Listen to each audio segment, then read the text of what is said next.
गुजरात के सूरत शहर में पुलिस की सूझबूझ और टेक्नोलॉजी के सही उपयोग से एक गुम बच्ची तलाश ली गई। बच्ची मां की डांट से नाराज होकर घर से बाहर निकल गई थी और फिर रास्ता भटक गई। पुलिस ने 2 घंटे की कड़ी मशक्कत के बाद ड्रोन की मदद से बच्ची को ढूंढ निकाला। दरअसल 3 अप्रैल 2025 को उधना इलाके में रहने वाले एक परिवार की 8 साल की बेटी को मां ने पढ़ाई न करने पर डांट दिया। इससे नाराज बच्ची घर से खेलने का बहाना बनाकर निकल गई और काफ़ी देर तक घर नहीं लौटी। ऐसे में माता पिता ने ढूंढना शुरू किया, लेकिन बच्ची का कुछ भी पता नहीं चला। परिवार के साथ साथ आस पड़ोस के लोग भी शाम करीब 7 बजे तक बच्ची की तलाश करते रहे, लेकिन जब बच्ची नहीं मिली तब थक हार कर पुलिस स्टेशन पहुंचे। पुलिस ने मामला दर्ज करते ही बच्ची के घर से निकलने के सीसीटीवी फुटेज खंगालने शुरू किए। पुलिस की 4 टीमों ने 25 से ज़्यादा सीसीटीवी फुटेज चेक किए तो बच्ची का सुराग मिला।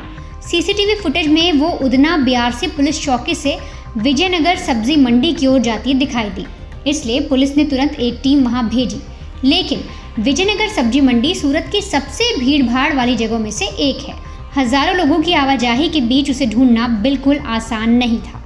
भीड़ और संकरी गलियों को देखते हुए पुलिस ने ड्रोन उड़ाने का फैसला किया। करीब आधे घंटे की मशक्कत के बाद बच्ची भीड़ भरे बाजार में भटकती नजर आई। इसके बाद पुलिस ने तुरंत वहां की पुलिस टीम को भेजा और इस तरह बच्ची को सुरक्षित परिवार तक पहुंचा पाई। इस पूरे मामले में पुलिस इंस्पेक्टर एसएन देसाई ने बच्ची के माता पिता को देर से पुलिस को सूचित करने पर फटकार भी लगाई।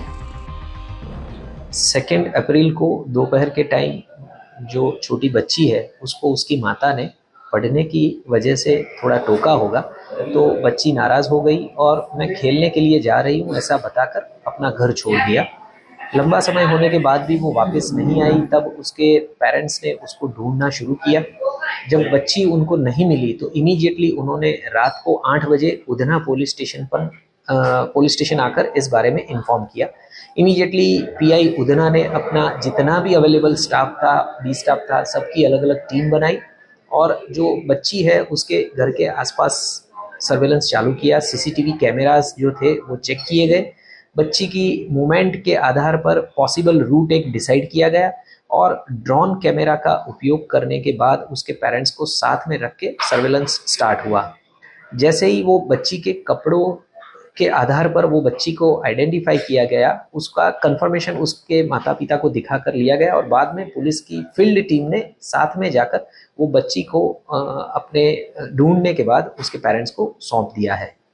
ये टाइम जो पूरा था वो मात्र 90 मिनट का टाइम था, तो इमीडिएटली ये ड्रोन सर्वेलेंस से हम लोगों ने ये बच्ची को 90 मिनट में पॉसिबल जो भी रूट था वहां पर से ढूंढ के उसके पेरेंट्स को वापस सौंप दिया है। सर, कितनी सीसीटीवी चेक किए गए और रूट कैसे पता चला? मैंने बताया वैसे कि वो बच्ची के घर के आसपास के जितने भी पॉसिबल ऑप्शंस थे रूट के, वो सारे रूट पर जितने भी कैमरास थे वो करीबन 90 के आसपास कैमरास चेक किए गए और उसकी मूवमेंट के आधार पर बाद में ड्रोन से उसको ढूंढ के उसके पेरेंट्स को सौंपा गया है।